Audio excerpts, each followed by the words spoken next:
and you're good to go. Okay.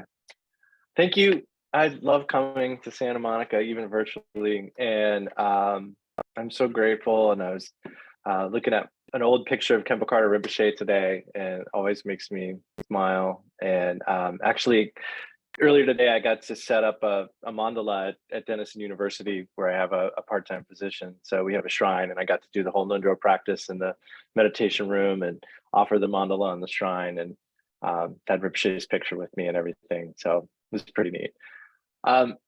This topic is, I'm actually, one of the reasons I'm teaching this is because Columbus KTC is going to be doing a book study as part of our inclusion and engagement group of this book that I've mentioned, I'm sure, here before, called Say What You Mean, A Mindful Approach to Nonviolent Communication by Oren J. Sofer. And this thing is just growing on me so much. Like, I really, really love it. And I love the way that he's put together mindfulness with nonviolent communication and somatics. So like tuning into physical sensations and how we notice getting activated in the body and things like that. And it's been interesting for me too, because I'm also doing this certification for trauma sensitive mindfulness. So all these things are kind of overlapping. And this topic is, I feel a little weird sometimes teaching these things, because I heard somebody once use the phrase like psychologizing the teachings. And I feel like this may kind of be in that territory, but I also think that's really more like, we get a lot of lessons about what to do in the formal practice of meditation. But what I've seen working one-on-one with people for a while now is the biggest thing that rockets us forward on the path is figuring out how to apply that on the cushion stuff in real life, like during our day, and especially when things are hard and we meet challenges. So this, I think, falls into that category of teachings. I mean, we'll tie this in with some clearly Buddhist stuff, but this is really like, how do we do mindfulness during the day? How do we do compassion during the day? How do we remain mindful when we're disturbed and upset and feel like our needs aren't being met? How do we stay compassionate when it seems like someone else is threatening us in one way or another, or threatening our even our comfort or our belongings or goals? So that's kind of the framework of this kind of a teaching. And we'll do the refuge prayer here in just a moment, but I want to just briefly read this. I found this I have like a very thin notebook of things I would write down very rarely when I was in 3-year retreat. And I went to look for this today because I feel like it kind of is a good way to set the stage for this teaching.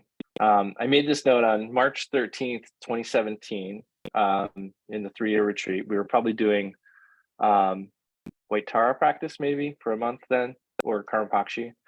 But I titled it, Everybody is Always Being Helpful to Me.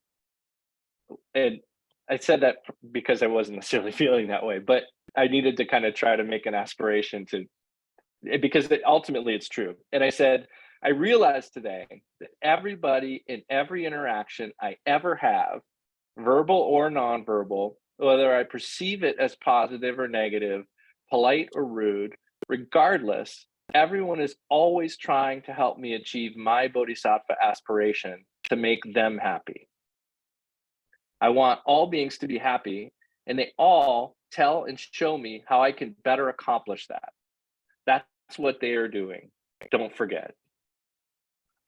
And I think about that a lot, because the way we communicate, I can't remember who, I think it was Karl Brunholz who talked about how it's our communication. It's amazing we even understand like 1 or 2% of the things we say to each other, because we have so many different connections to words we use and concepts. And it's just amazing that we can really actually communicate any meaning at all, and at the bottom of all of those communications is really some kind of expression of a need. And that's the main thing we're going to tackle today. Next time around, I'll do a part 2 for this, where we'll go into feelings, but this is really going to be about needs. And I think that the teachings really say that the fundamental need for everybody is the need to be happy. Like, we all are seeking happiness. That's why the Buddha set out to try to find how to work with suffering, how to find a way to transcend suffering, because there was suffering and he wanted to be happy. And he saw that we're all going through this thing, this cycle of suffering and wanting to be happy. So there is this underlying universal need of everyone wanting to be happy, and that's the basis of our equality in terms of Buddhism. So, and we can see this when we really look for it, and we'll talk more about that today. But one good example of that too is like the four immeasurables. I was thinking about the prayer of the four immeasurables when we say, may all beings have happiness and the causes of happiness. May they be free of suffering and the causes of suffering. May they never be separate from the highest bliss, which is without suffering. And may they come to rest in great impartiality, which is free from attachment and aversion, free from near and far. So I love that prayer. It's something I say every day. And I think that while our needs can be looked at in a lot of different ways, there's that underlying need of happiness that we all share. And so that's going to be really what we're talking about today. So with that in mind, I want to see if I can put the refuge prayer up here on the screen.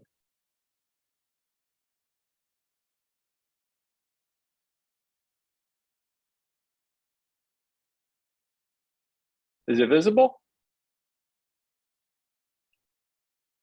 Okay, cool. We can see it, yeah. So let's say this. Good, thank you. So let's say once in Tibetan, once in English, and once in Tibetan.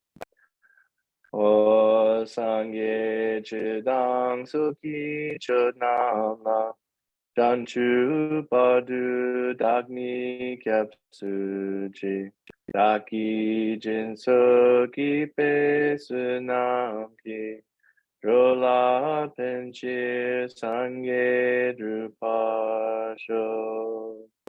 Until I reach enlightenment, I take refuge in all the Buddhas and in the Dharma and all the noble Sangha.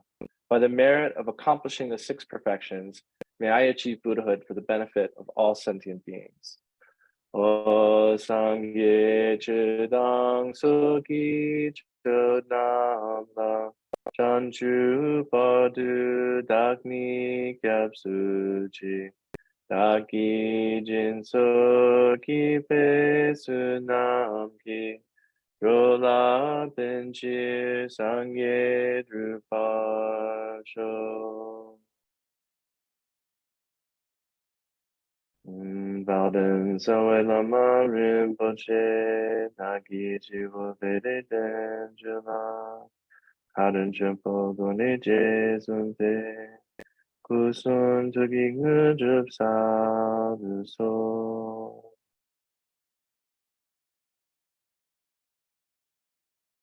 Okay, thank you.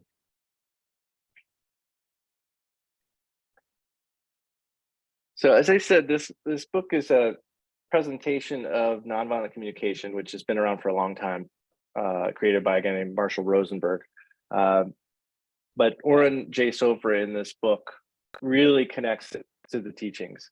And I've found it to be one of those things that just aligns perfectly with our bodhisattva aspirations and realizing them in life.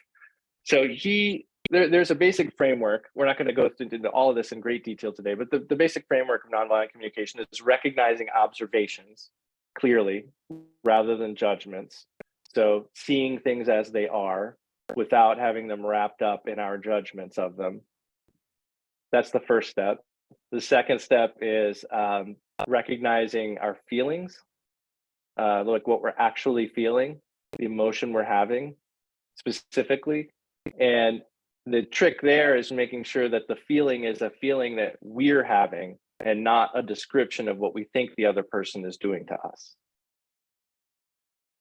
And then the third step is recognizing, and what I mean, this will inform what I just said about feelings too, recognizing that there's a need underlying whatever emotion we're having, that it's our own need that is the cause of whatever we're feeling. We may have met with a circumstance or met with a situation that led to the feeling, but what's actually happening is we're not having a need met, and that's why we feel a certain way. And then recognizing that need, like actually recognizing our own need, we then make a request based on that. And the trick with the requests is not making a demand, actually genuinely requesting, and being open to hearing no.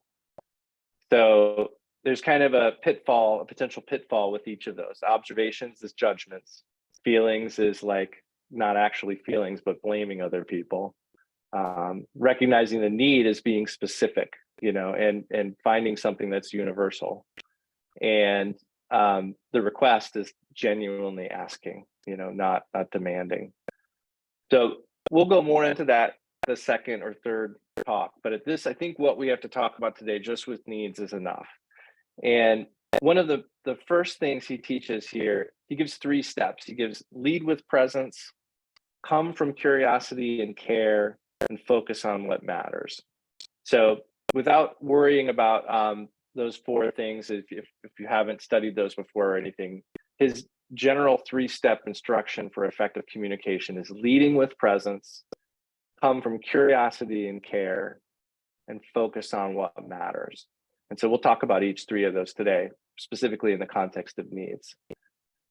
So in terms of leading with presence, this, I think, ties right into the 4 Noble Truths. So the 4 Noble Truths being the Buddha's first teaching, and he said that suffering, meaning both intense suffering and just discomfort, are a part of life, that we will continue to meet with them as long as we're in this cycle of samsara, and that the suffering has a cause. So the first Noble Truth is that suffering is a part of life. The second is that suffering has a cause. And he said that cause in particular is attachment or grasping. And the third Noble Truth is where the good news starts, that if there's a cause for suffering, then there's the chance that we could remove that cause and experience the cessation of suffering, the end of suffering. And then the fourth Noble Truth is that there's a path to do that. And the path is kind of all the teachings, all the how-to of Buddhism. Then Buddhism is rich with how-to, which is one of the reasons why I opened up to it, and I love it so much, is there's so many methods. And it makes me think I think it's worth saying that there are so many methods because there's so many kinds of people. There's not so many methods because we have so many practices we have to do. Like, we can really just do one practice that fits us well and achieve awakening through that practice. There are many practices, most of them, that are complete paths. As long as we have some sort of aspect of placing the attention, like mindfulness, and some aspect of compassion, that's kind of the whole game there. And those are put together in a lot of our Yidam practices or deity practices like Chenrezig. So we have this 4 Noble Truths about suffering, the cause of suffering, the end of suffering, and the path that gets us there. Where we make mistakes on the path, really, though, is that the Buddha said we need to understand suffering and abandon its cause. And our constant mistake, and the way we keep spinning this wheel of suffering, is that we try to abandon the suffering. We're not really understanding anything. We're just trying to abandon the suffering and not really getting at its cause. So this is like treating the symptoms, and that not actually affecting the cause. And so he said specifically, we need to understand suffering. We need to get to know suffering. We need to become familiar with it. And in doing so, we start to see that, in fact, it is true that attachment is the cause of suffering.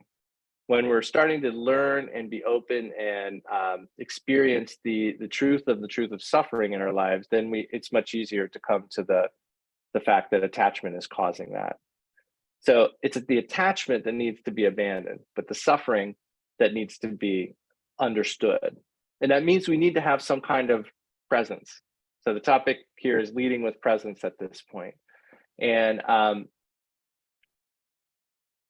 one of the main problems is whenever we meet any suffering or discomfort, our go-to is usually a distraction.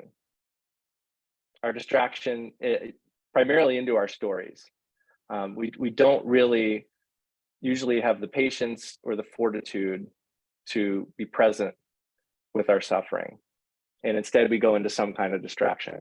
The easiest example is like scrolling on the phone, but it can also just be trying to tell a story, going into blame, all these different, we immediately go into a series of discursive thoughts. We spin off into stories and ideas and all kinds of things. And we never really take the time to understand the suffering that we're meeting with.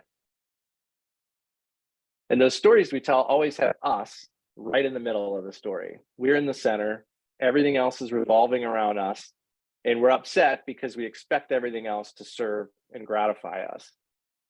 And it's not, and that's upsetting to us. So that first step really of that first noble truth is we need to understand the suffering, and we need to stop trying to abandon it and understand it and focus on abandoning the attachment. So presence lays the groundwork for our connection, both with our external world and our external experience in general, and also with the people that we're trying to connect with and to help. So he gives a few examples of ways of grounding, and he uses the idea of grounding in the body in particular. And grounding in the body can be very helpful, but some people, grounding in the body is not comfortable. So that you can also apply, you can use as an anchor for your attention, sound or visualizations. That's why we have mantra, we have deity visualizations, things like that. So if this exercise we're about to do is too activating, you're welcome to use another anchor. But he offers 4 options for grounding in the body. And I've done this here before, I know, but I want to do it again briefly because I think this is really a good way of establishing presence.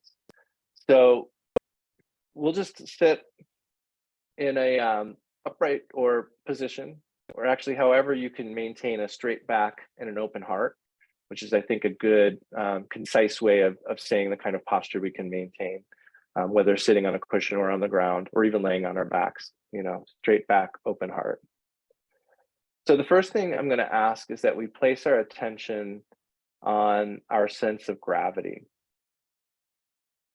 So feeling any sensations of weight or heaviness in your body.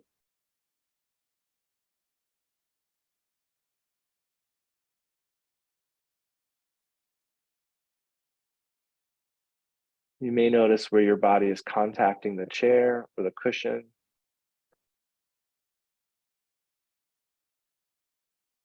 Any hardness or give in the surface you're sitting on.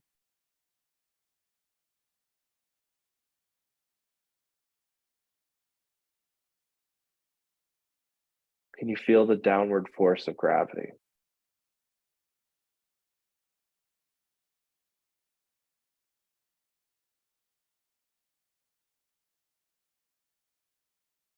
Next, bring your attention to your upper body.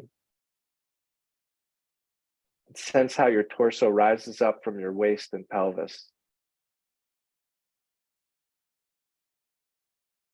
See if you can sense the midline or center line of your upper body.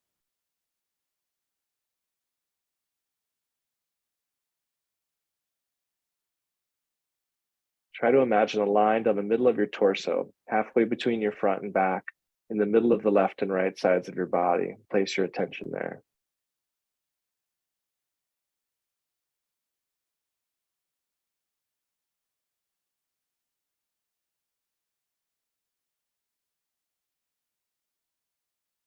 Then let's bring our attention to the natural flow of our breath.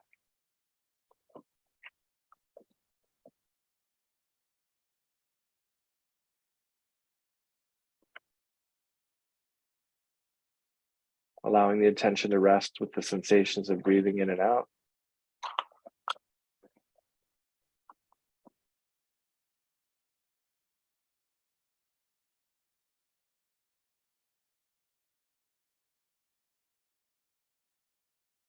No need to block any other sensations, sounds, or thoughts. Just tune in to the steady rhythm of the breathing.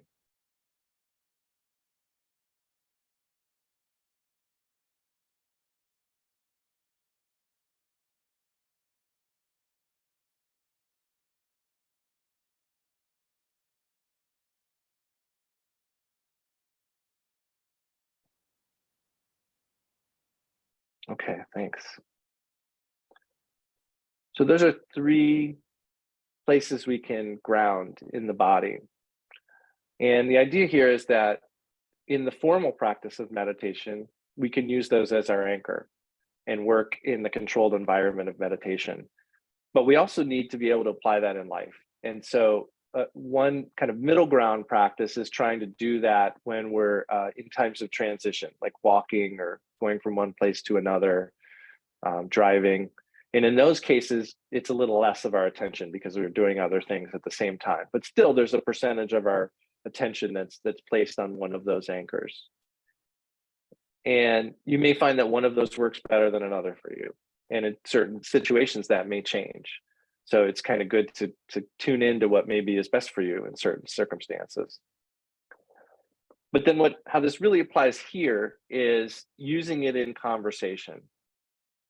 And in particular, using it when we need to slow the pace of a conversation or a communication.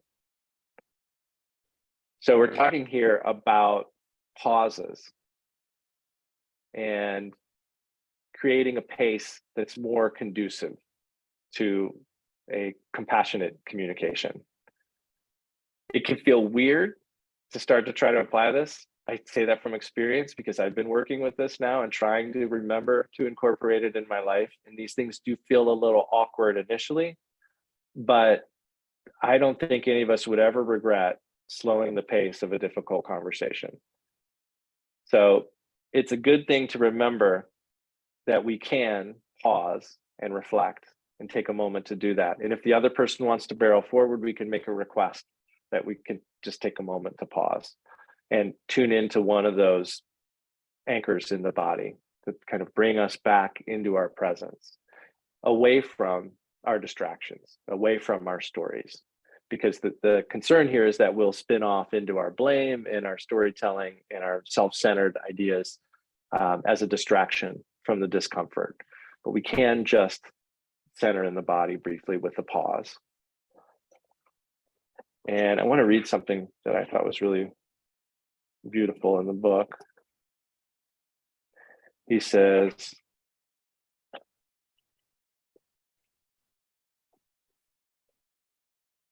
feeling activated is completely natural. It's ethically neutral and inherently benign. Mindfulness doesn't aim to suppress activation or achieve some imaginary neutral state. The goal is to become aware and adept at riding life's waves. We each already know something about how to ride the waves and handle activation without reacting impulsively.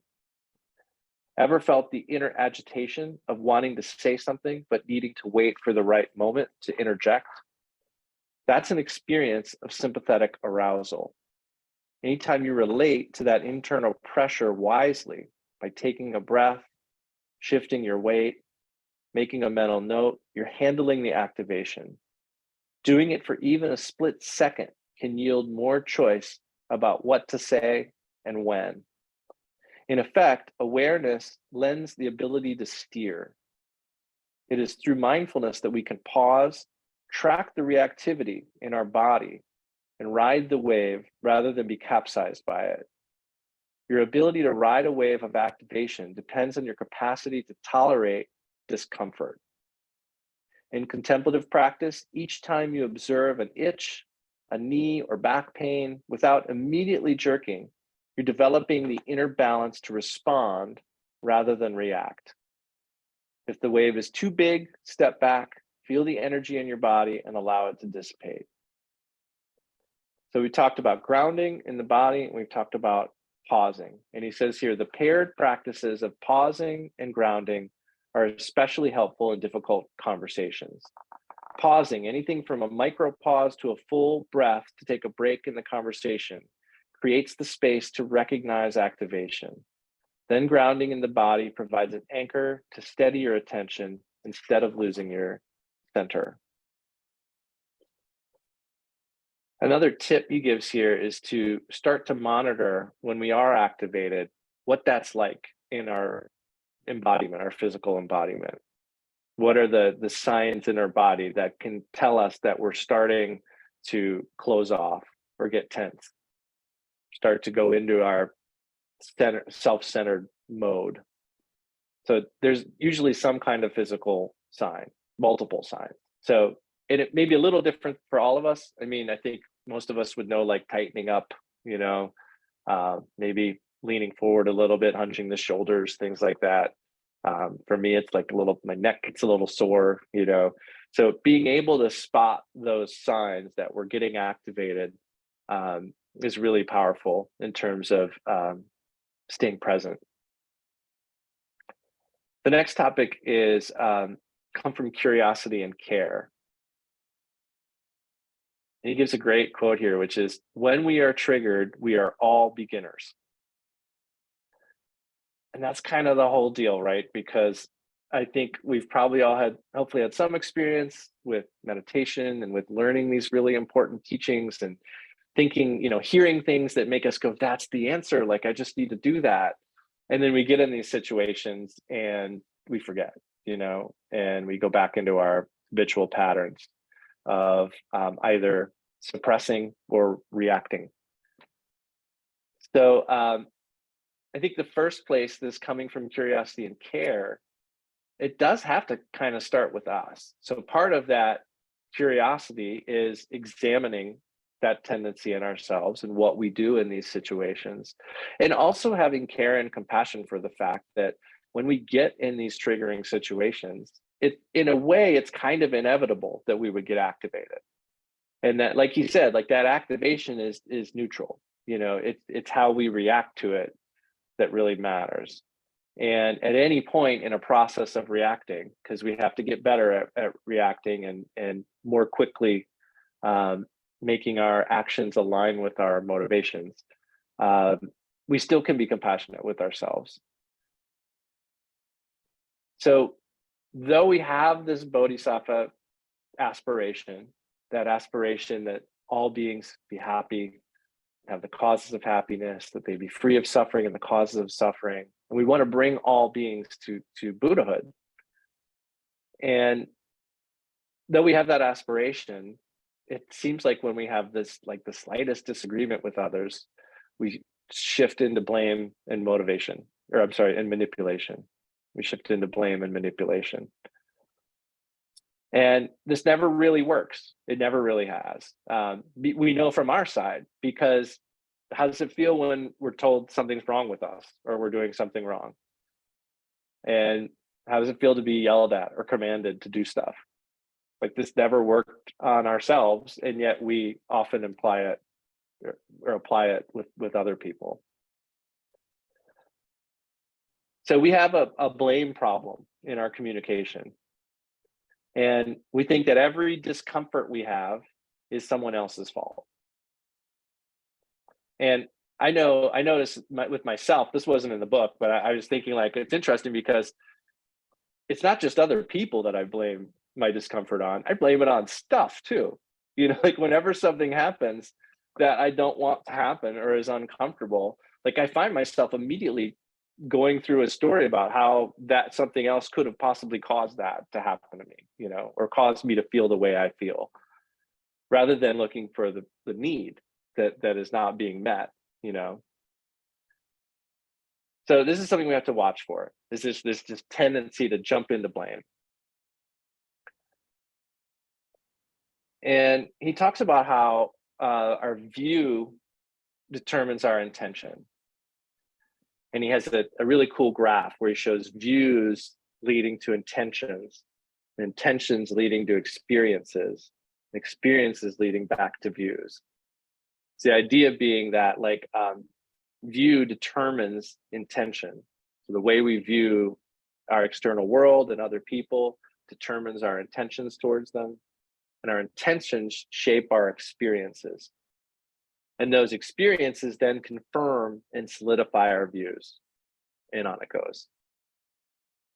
So he talks about some specific examples of this being like, if our view is that a situation of disagreement, for example, is a situation of win and lose, we can win or we can lose, or right and wrong, or that conflict is dangerous and something's wrong with the process of problem solving, or a view that others are seen as like objects in relation to our needs. those kinds of views lead to the intentions like attacking and demanding. And they lead to intentions like protecting and defending, blaming and judging, manipulating and control.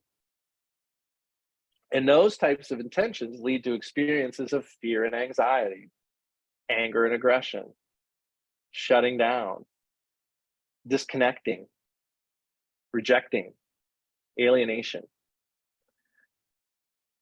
And this reminded me of a teaching that Kempo Carter Rinpoche gave in retreat that I think I taught here maybe a year ago about intentions.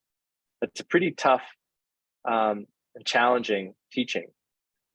But in terms of view and intention, I just want to read this without going into great detail. But he said, it's best to think others have good intentions.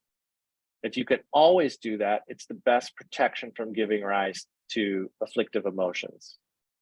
If you always assume bad intentions, you're self-defeating. And he says, if no negative thought arises in your mind, this is how you protect yourself. It's all about love and compassion. So that's hard. That's really hard because we're smart and we know it's not always the case that others have good intentions. But it doesn't really matter if we try to figure it out or not. In most cases, it doesn't. We can be wise about possible outcomes and not have to get into this game of trying to figure out what other people's mind is and always assuming that they might be trying to hurt us. There's times where people have the best of intentions and there's the worst outcomes, so there's a lot of factors here. We could go into more detail, but I think in terms of intentions, there's this idea of assuming others are trying to attack us or hurt us or take our happiness. And that leads to a view or an experience of the world that is cold and alienating and fearful. Whereas if we can approach things as at least assuming that there are good intentions, still being wise, not being, we're not being naive. We want to be clear about what all the potential outcomes are in a situation. But if we can try our best to assume good intentions, that makes the world such a better place. I mean, that it transforms our experience into one that is much more full of love and compassion. And love and compassion is both the beginning of this and the end, like if we can start there, it'll come back around. So I wanted to insert that because I love that teaching. And so we need to remember that some key principles here, that the less blame and criticism that we share with people, the easier it is for others to hear us.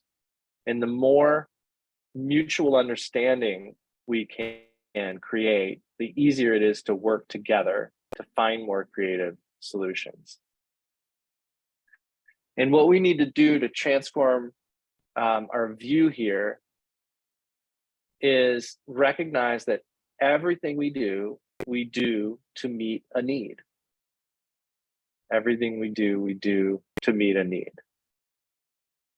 Fundamentally, there's that universal need to be happy and to avoid suffering. And those needs can be given a lot of different names, the needs that arise from that fundamental need for happiness or suffering. Some of you probably are familiar with Maslow's hierarchy of needs, and we'll look at a list here in a bit to talk about needs too. But when we can recognize a universal need underlying our own feelings and the feelings or expressions of others, then our view can start to shift. So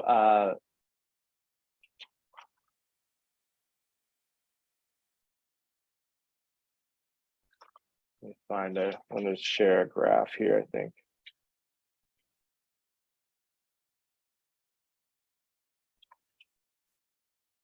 We'll skip that. So we need to train our attention to identify human needs and values. We know there's that underlying need to be happy. But, and this is another section I want to read straight from the book. We can think of needs as facets of humanity. And this is the key here. They are universal, positive qualities that animate a flourishing human life. We all share the same needs, though we feel them with varying degrees of intensity and have different strategies to meet them. Anything that's tied to a specific person, place, time, object, or action is a strategy. Some strategies succeed, some do not. Some are wise, some are unwise. Any action can be understood as an attempt to meet many needs. We take a walk for health, relaxation, or to clear our head. Similarly, there are many strategies to meet a given need. We might relax by talking to a friend, going out, or doing yoga. So, like I said, the universal need for happiness and to avoid suffering manifests as a constellation of other needs. And he has some great exercises in here that we, of course, don't have time to do here. But if you decide to go through the book, you'll find some really cool stuff. And one of them is reflecting on a list of needs, like what are the ways that our need for happiness and suffering can manifest.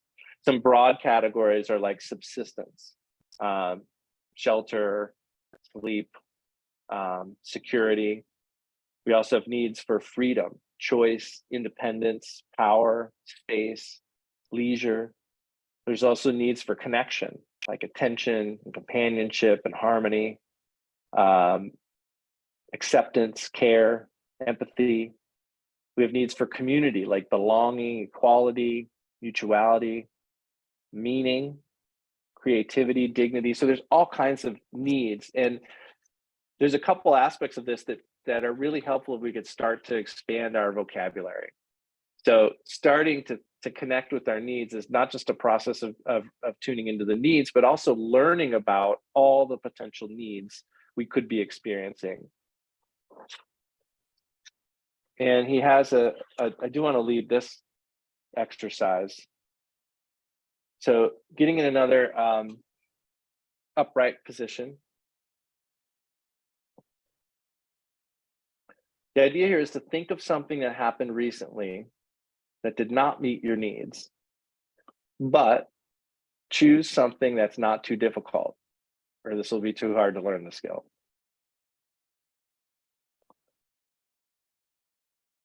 So the first thing here is to identify what you do want, a specific strategy. What could have happened? What could have been said or done that would have pleased you?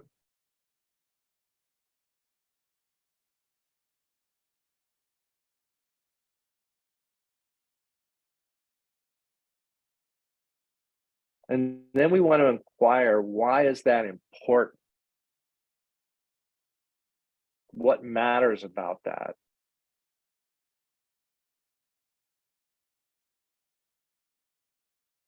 And he counsels here, don't think too much or try to figure it out cognitively, listen inwardly.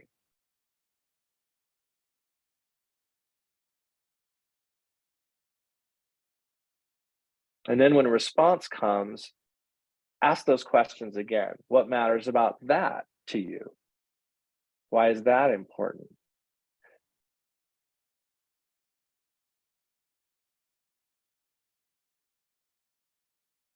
And if you do this practice on your own, which I recommend you do, you want to continue asking that question and listening until you arrive at something that feels like a core value. And this, you may actually feel this in your body when you get there. You'll sense some clarity and a settling physically. And then at that point, we shift our attention to the need itself. So here we're kind of practicing shamatha on a need, using a need as our anchor, placing the attention on the need. And we can actually notice where in the body do we know that something is important.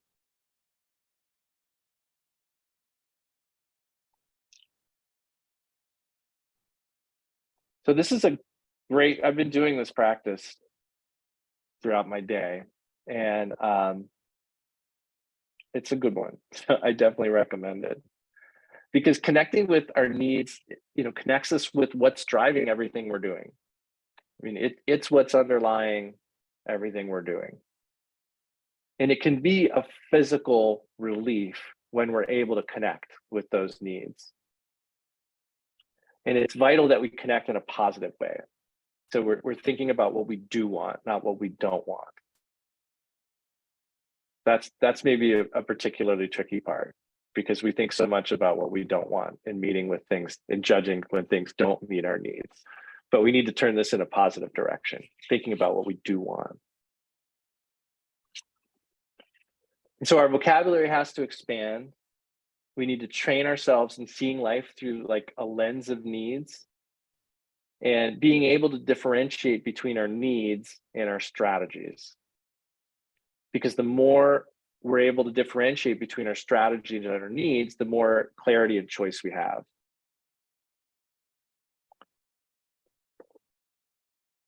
And he actually says here, seeing needs, and this is what, and when I read this, I was like, this is the Dharma talk.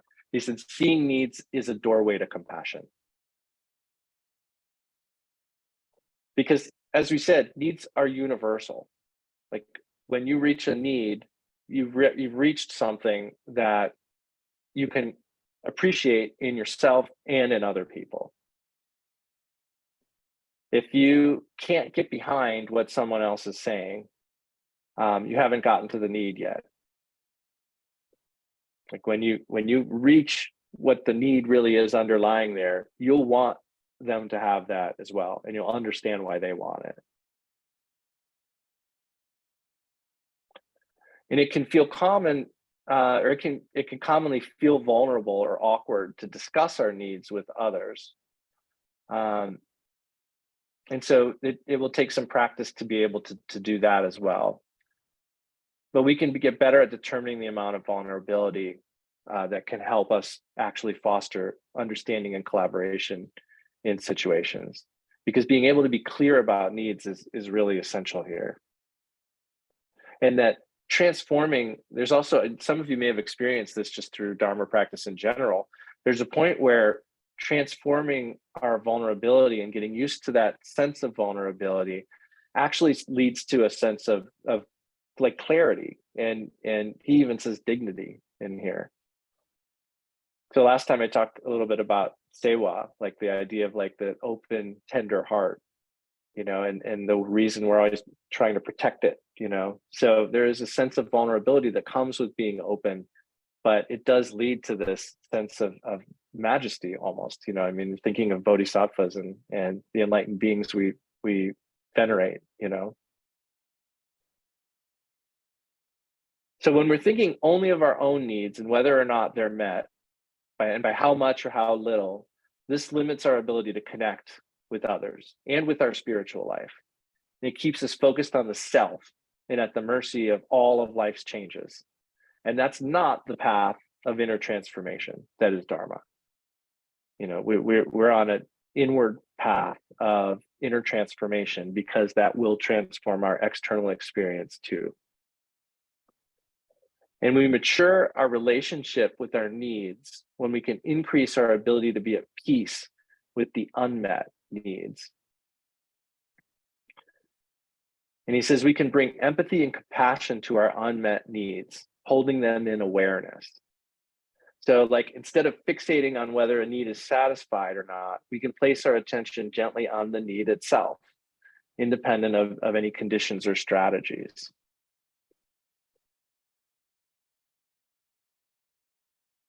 And when we relate with needs only in terms of whether they're gratified or not, that increases attachment, which of course leads to the suffering.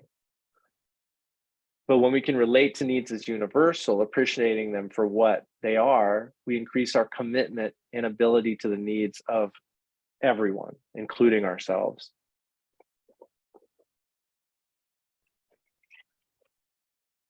Another quote here, he says, "The question is not whether or not we have needs.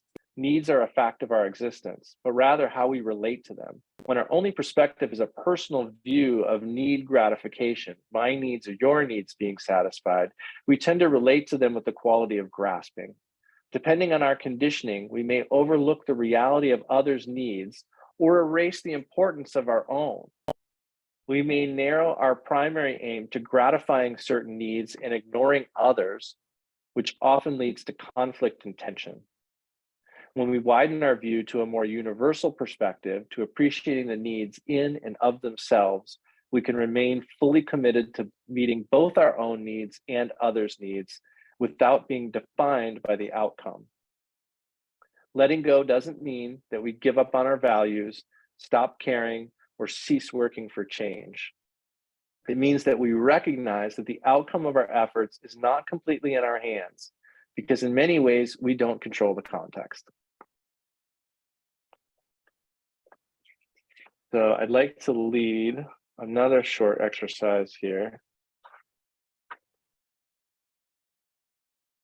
And again, this is, we have limited time. So if this is helpful, just to kind of run through and then you can do this later, that may be the best approach.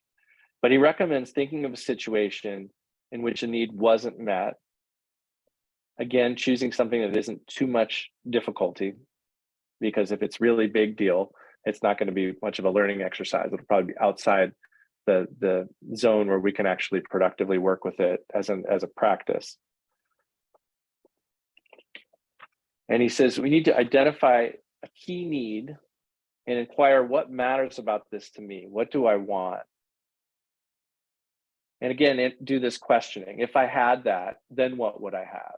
Why does this matter? And then you keep asking until you find that settled clarity that tells you you've reached a universal need. And then he says, place your attention on the personal aspect of this need, the fact that it hasn't been met. You can say silently to yourself, my need for blank wasn't met. Notice how it feels to experience the need as a lack, something personal and unfulfilled. And then the next step is to let go of the situation, the circumstances, and see if you can shift your attention to the need itself, focusing on the inherent value of this need as a universal aspect of being human. You can silently say to yourself, I deeply value blank. Or just as I long for blank, so do all people need blank. And in this way, we can sense the beauty and the dignity of the need. We can experience its fullness independent of whether or not it's satisfied.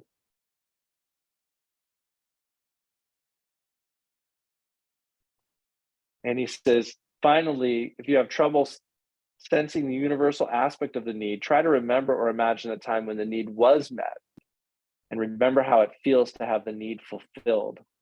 And then try to shift your attention to the universal aspect of this need as something you would want for all people.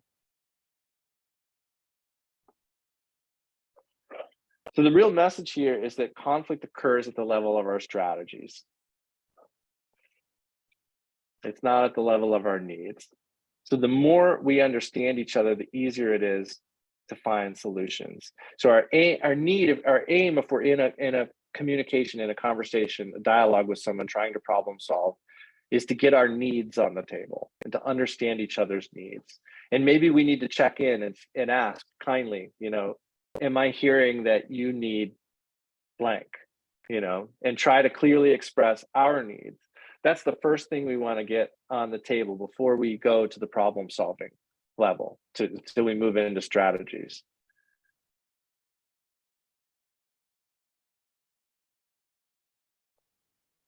So I think that's all we have time for today.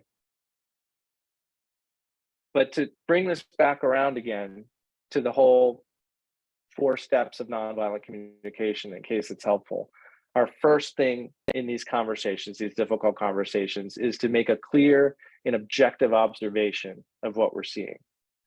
So an example of that is not, you always come home late. It's 3 days in a row, you've said you were coming home at 6 and you got home at 7. That's an objective statement that both people can agree upon.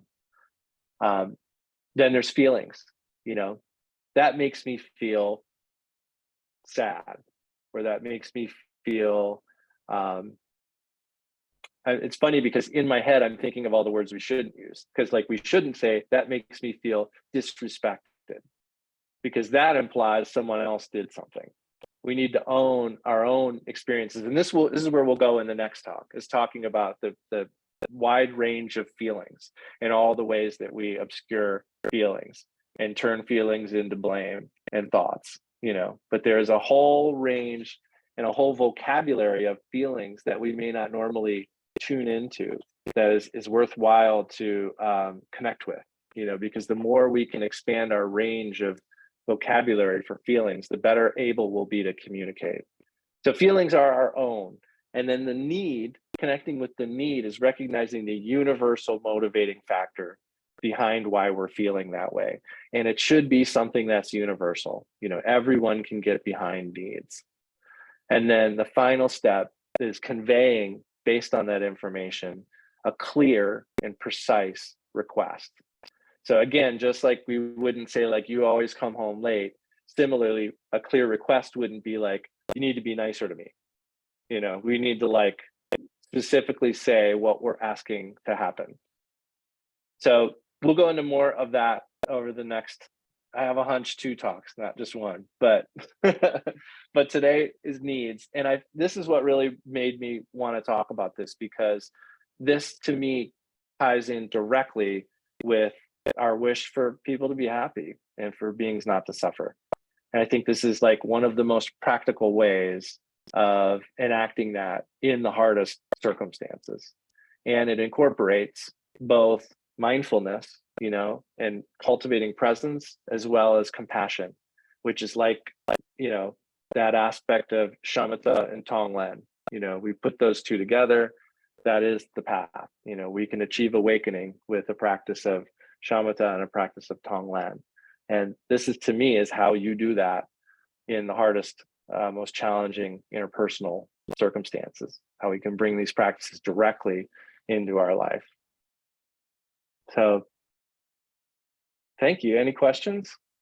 I would do my best to try to answer on this topic. So leading with presence, slowing the pace.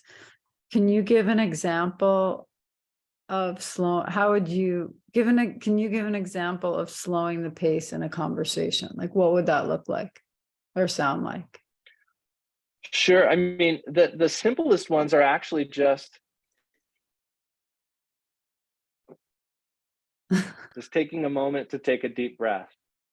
That I say simplest, I don't mean like that's not hard to do. I just mean like that's kind of the most like not complex. Because so often, I know for me, like I want to talk. I mean, I noticed when I first started driving around some of our great Tibetan Lamas who would come into town, like Khenpo Karthar Rinpoche and Khenpo Ujin and stuff like that. Like, I remember noticing that, like, because of the juxtaposition of me and them, I was just vomiting words. I felt this need to like keep filling space with my words. And they were just happily sitting there. I mean, they don't have a need to continually talk like I do. So I think any little bit of pause we can put in is good. And so slowing the pace of conversation may be just saying a few words, reflecting, saying a few more words, reflecting. Does that answer the question a little bit? I was thinking of it as the other person talking to you. Yeah, the other person talking. And how can we slow them down? Pace? How do you slow the pace? Yeah. Well, I would recommend, because I've worked this out. I remember I learned this in therapy with my mom when I was a little kid, and I've applied this in multiple relationships throughout my life, which is the idea of kind of a timeout and saying, I really want to understand where you're coming from and be able to solve this problem, but right now I'm having trouble following, and I need a minute, to kind of process this information. And then the key part of this is saying, I promise we'll come back to this in just a moment, but I need a minute now so that we can have the most productive conversation. So there's an aspect of, can we please take a break for me? It's not your fault, but for me, can we please take a break? Because I want us to be able to do this. And then there's another aspect of, but this isn't like, no, we're not talking about this. This is, I need a little space here to think and process. And really another way to think of this is, correcting the context so that we can better process the content.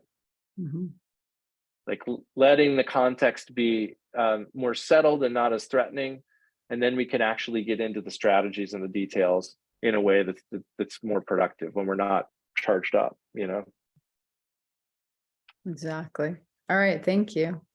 I also liked You're what you welcome. said. I think you read it, but it was ride the wave instead of being capsized by it. I like that one. That was very cool. Yeah, me too. Yeah, it may not be an easy ride, but it's better to ride it than get knocked over. Yeah.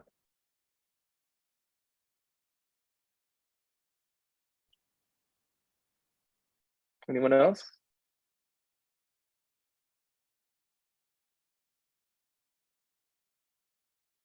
So yeah, to me, these are, this is how I contemplate the Four Noble Truths, because really everything we're doing is some contemplation of the Four Noble Truths. Did I see somebody on mute? Did you have a question? Yes. Well, so I guess I could, when I was a younger teenager, I would just keep my mouth shut because I would be interacting with somebody who didn't have ears to listen and was just spinning in it. So one of the things I've learned is when people are talking, you can notice where they're talking from. And most of the time, if they're not really coming from a present place, you don't have to hear what they're saying. It doesn't matter. So if I take the time to just check in with myself, they can keep talking and feel satisfied that they're getting to say whatever it is. And I can just check in and see where I am.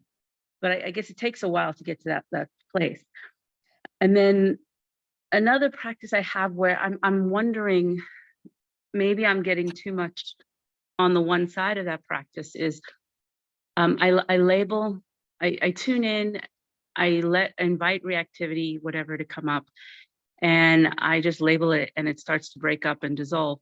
And it seems like it just goes back through my history of this life, my childhood, and it's just strong tendencies. And I've been doing that for a few years, and I'm wondering, I want to enjoy my practice more. And it's like, even though every single time there's this release and there's a bit of joy that comes and there's these surrenders, I'm always going right back to where is their reactivity.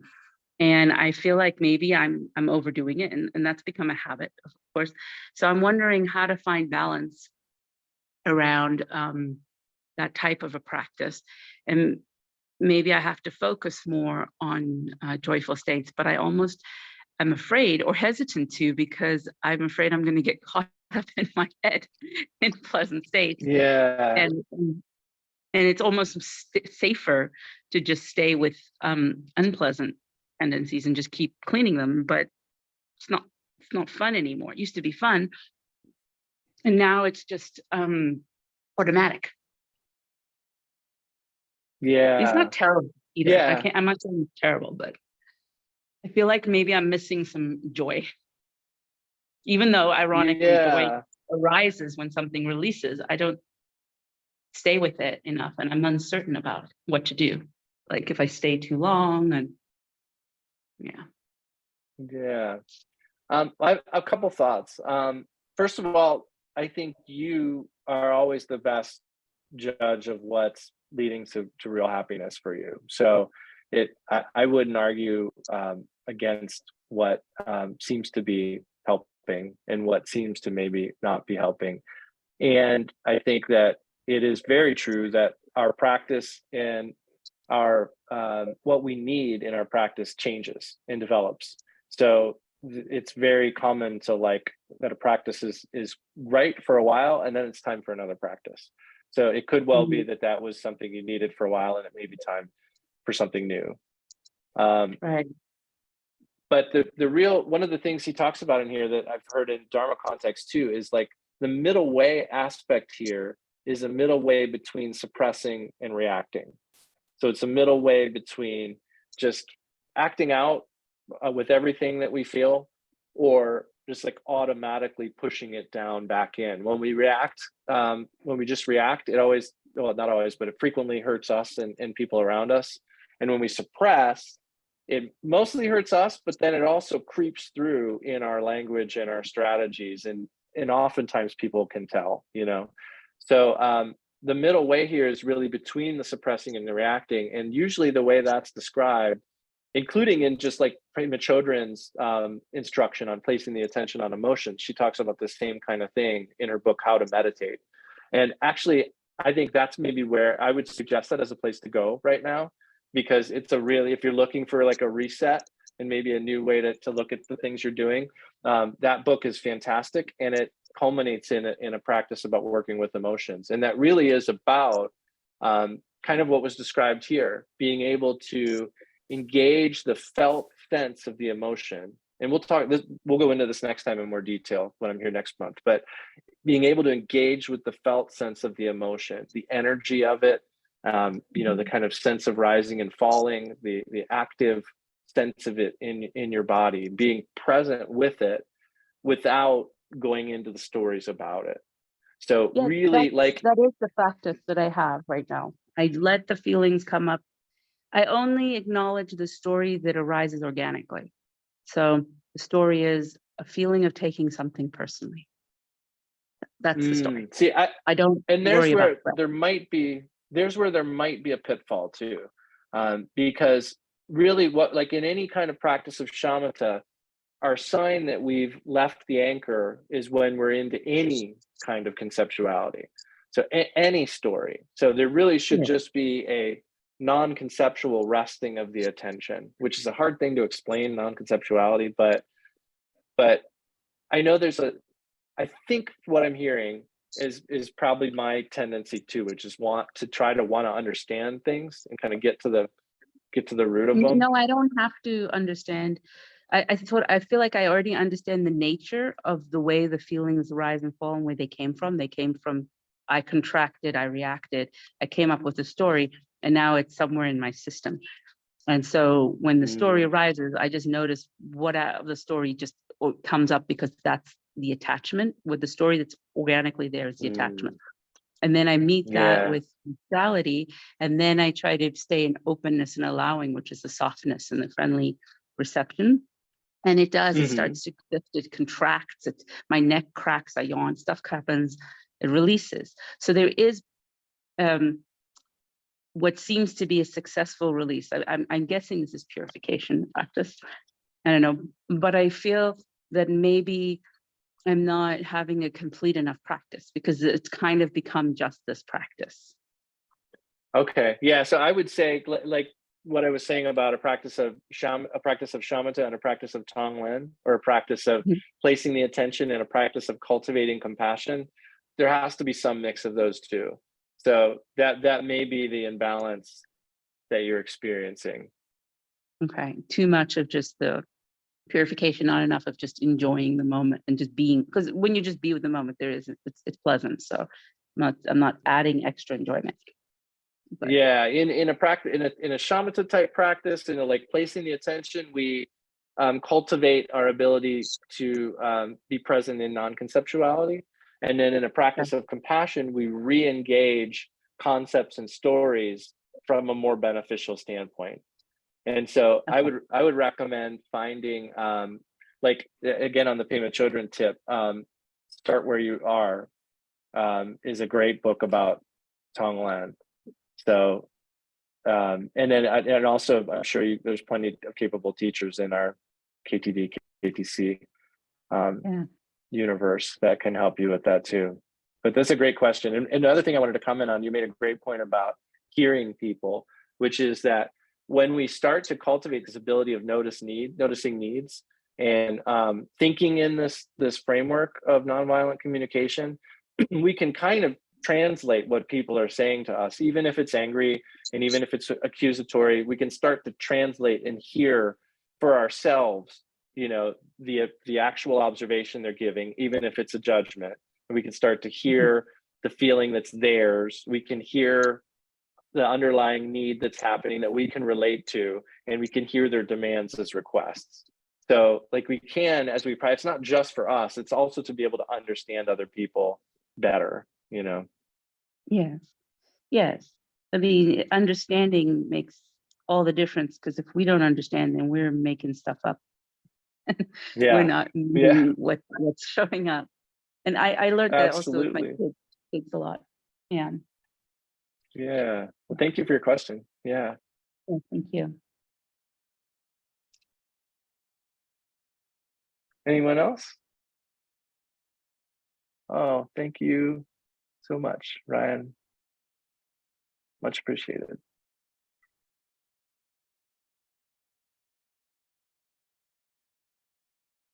All right. Well, this has been great. I appreciate it. And thank you for inviting me. Thank you for, I mean, honestly, like to be really honest, thank you for giving me the opportunity to spend time studying these things and being able to present them to you, because, you know, the not so well kept secret of all of this is that the teachers always feel like we learn more, you know, through the process than we can ever convey, you know, so I hope I can put that into practice. And one of the reasons why I wanted to teach this is not because I'm a great compassionate communicator. It's because it's something I really need to work on. So thank you for giving me an opportunity to do that, and hopefully bring some of the benefits of these teachings and Dharma to you as well. Definitely. Thank Thank you, you. Mama Adam. Thanks for your time. We really appreciate it. Thanks, everybody, for joining tonight. And we'll see you next month, Mama Adam. Yeah. And let's dedicate the merit too before we go. Yes, I don't want to forget yes. that part. And before we do, Lama Adam, this is a great teaching. I just want to say thank you so much for this. Oh, thank you. This was great. It brought everything together and bring it with the Four Noble Truths. I just really have a lot to think about now. So thank you. Oh, good. I'm glad. I'm so glad. Thank you. So I appreciate all of this, and I want to say that I confess any potential errors I may have made. Those are my own, and I take responsibility for those. I rejoice in all the Dharma activity of our teachers, and also in all of your Dharma activity. I request that all of our teachers continue to teach and remain for a long time. And with that in mind, actually, I can put the dedication here up on the screen. Yeah.